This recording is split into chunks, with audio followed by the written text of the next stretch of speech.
I want to welcome Elizabeth Norman and Frank Mitchell to the table. Thank you very much for coming on to talk about this wonderful book called African American Connecticut Explored. I went through this and immediately thought, this has to be a primer. This has to be a textbook in our schools across the state of Connecticut. You agree with me, is that correct? I do agree with you. It's a series of essays, stories about what happened in this state dating all the way back to the 1600s.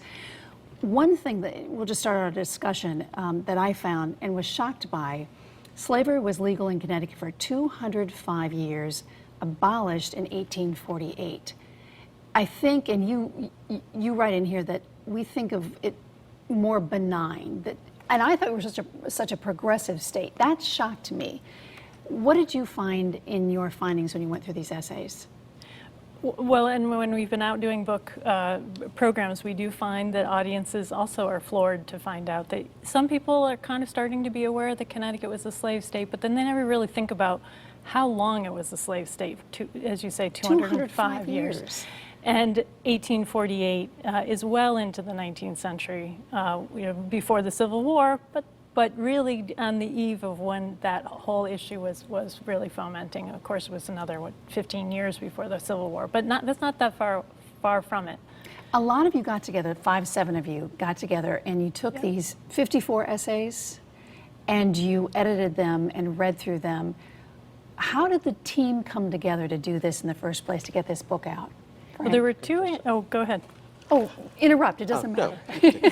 Well, I'll hand it off because it was, sure. The two of us represent the sort of what's the plural of impetus, to come together. Connecticut Explored, the magazine of Connecticut history, celebrating its 10th anniversary as we were planning for that. Which I just want to show that because Elizabeth, you just gave me this. It's Connecticut Explored, and this is new to me, and it won't be new to me any longer. I'm going to dig into this big time, so thank you for that. Thank you. Yeah. So go ahead. So we were thinking about how could we celebrate, what are the many ways we could celebrate our 10th anniversary, and one of which is we had about 23 essays, stories that we had run in the magazine over a 10-year period on the topic of different aspects of African American history, and of course I had this idea, gee, let's put those all together and make a book. This should be a book.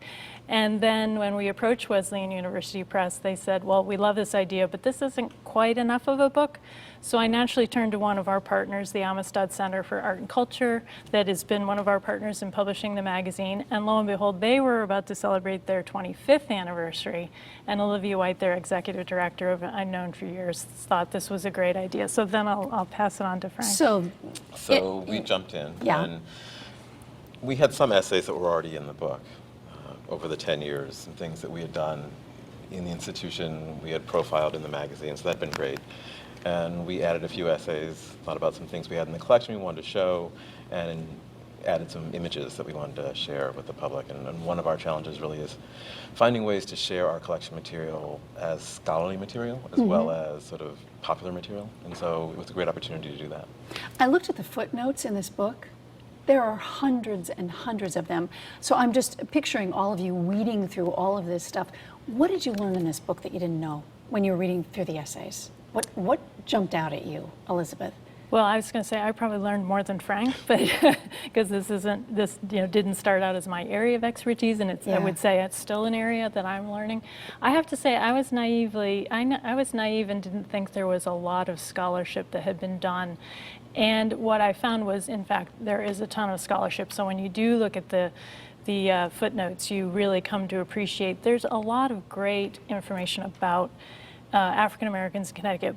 But I'm a stand-in for sort of the typical reader, which is that it's here and it's there and it's in a scholarly work or it's in a dissertation or it's been published in a lot of different ways. So it was what I think the great contribution of this book is that it pulls a great thread, a great body of work together so that kind of your average person who's interested in history, doesn't know a lot about it, very interested, or you love Connecticut, you've been here forever, or recently I met a gentleman who was new to the state and had bought and read the book who said, wow, I had this one idea about what Connecticut is and now I have a completely different appreciation for it. You can really sit down and read and get at what I call the long arc of the African American experience in Connecticut from literally 300 years without it being, a very heavy plotting kind of, well, They're short I would chapters, say, if yes, you will. They're yes. essays, so we can, nobody has any attention span anymore, but they can just rifle through and read this. Surprises to you So as it's a nice you were reading? benchmark because for a while in doing this work, it felt as though everybody wanted to talk about the one or two enslaved blacks in their town or these little micro milestones. And so it was great to have this chance to pull things together and begin to think about trends and what we can say in a broad sense about the history of Connecticut and its relationship to African Americans. And I think this anthology allows us to do that in a way that we were having trouble doing before when people were so focused on their own individual town and the experience of one or two people in that town's history. We all know the story of the Amistad. Let's tell some stories to the folks who will view this. Let's talk about the black governors. What was that, and how was that important to the state of Connecticut? It was important to Connecticut and sort of the region. It was an institution under which enslaved and free blacks came together, often and around the time that was close to the regular gubernatorial elections, and chose or selected one of their number as, I wouldn't say ceremonial leader, but as sort of a leader, as somebody who could encourage better behavior, who might often be a proxy or could be a proxy for other kinds of issues between the black and white community, but who people really saw as sort of their representative. And that person was chosen in various ways. It could be a sort of a strength competition. It could be an actual vote of some kind.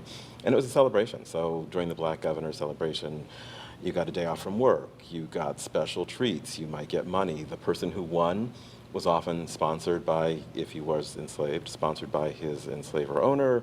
And so that person might spend money celebrating the day for lots of other blacks in town. And so it was a chance to kind of build some community and build cohesion in the bigger cities. People got together from around surrounding towns. It was really, really important. And it was sort of fallen away from us in some ways, but it was a great tradition. There's a lot in that, and there's a lot to be learned from that.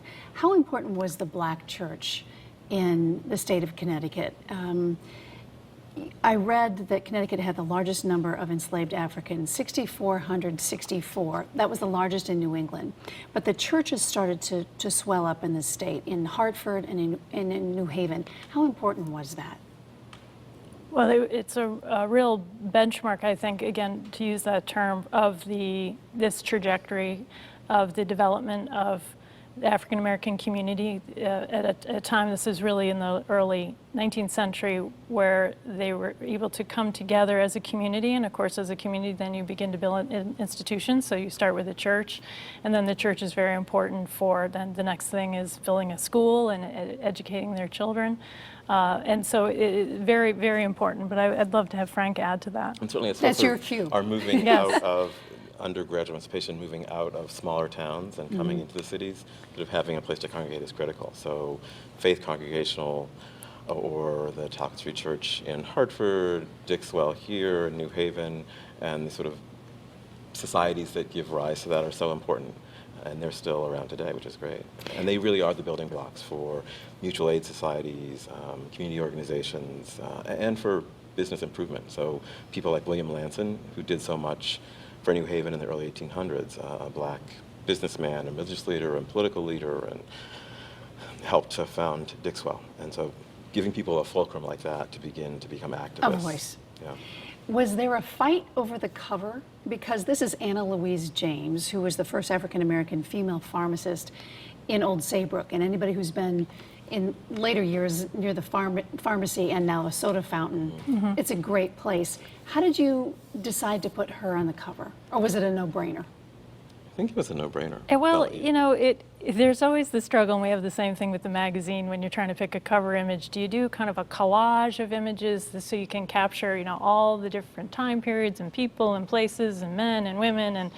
And I think Wesleyan's choice was strongly to choose a single image. So we tried a couple of different things, but this image I think we all fell in love with because of Anna Louise James, just the picture of her is so beautiful, and she's staring so directly into the camera, and she's clearly, she's a businesswoman, she was a pharmacist, so she's got New Haven Dairy in there. There's a lot of great details, so you kind of covered Target a lot. audience. Yeah, kind of covered a lot of bases. You know, the American flag's up there. My mother was even commenting about the cut glass bowl there on the counter. You know, so people have really enjoyed looking at the detail in the picture. It's a great image.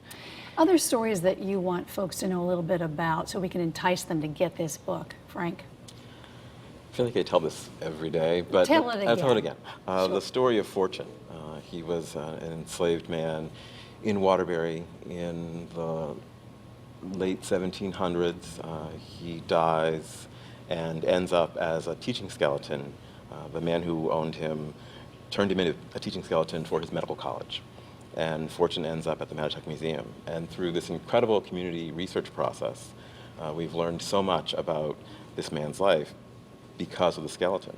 And it was this amazing journey.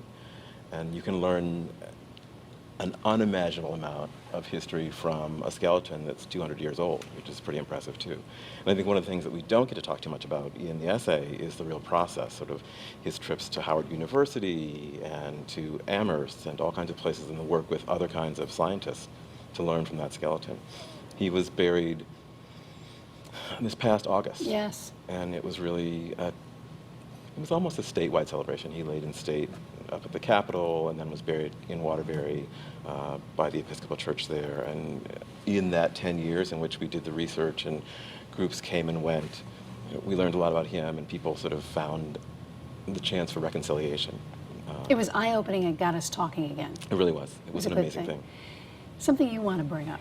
I have many favorites in the book, of course, but I want to just mention a story that first appeared in Connecticut Explored that I feel proud as one of the most important stories that we've published, and that is Hilary Moss is a professor of history at Amherst College, and she wrote about the campaign. Connecticut was almost the site of the first black college in the United States of America. And who knew, right? But you're going to tell us. Yes, well, and no, exactly, who knew? I mean, I have that experience all the time with the magazine. Who knew?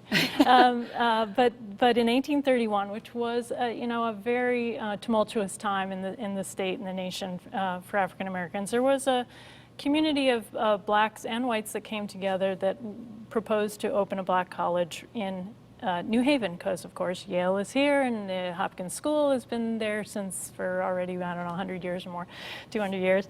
And so it seemed like a place that would welcome this. And so it was supposed to be an African college where black men could obtain mechanical and agricultural training and pursue classical studies.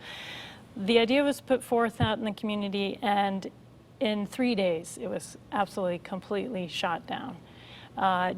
Connecticut was just not quite ready for that. So this is a story, there's a trio of stories in the book. There's also a story not about Prudence Crandall, but one of her students, Sarah Harris, and her struggle to get a good quality of education in Connecticut. And there's also our former state historian, Chris Collier, wrote kind of a survey about the challenge of getting a good quality education in Connecticut in those first couple of 100 years. So this is by no means the definitive account of the search, the quest for an education in Connecticut, but it begins to give you some really good basis and touchstones for really understanding what is continuing, let's face it, to be a very contemporary question. Well, congratulations for doing this, because in going through this book, what it does for me is it leaves me wanting more.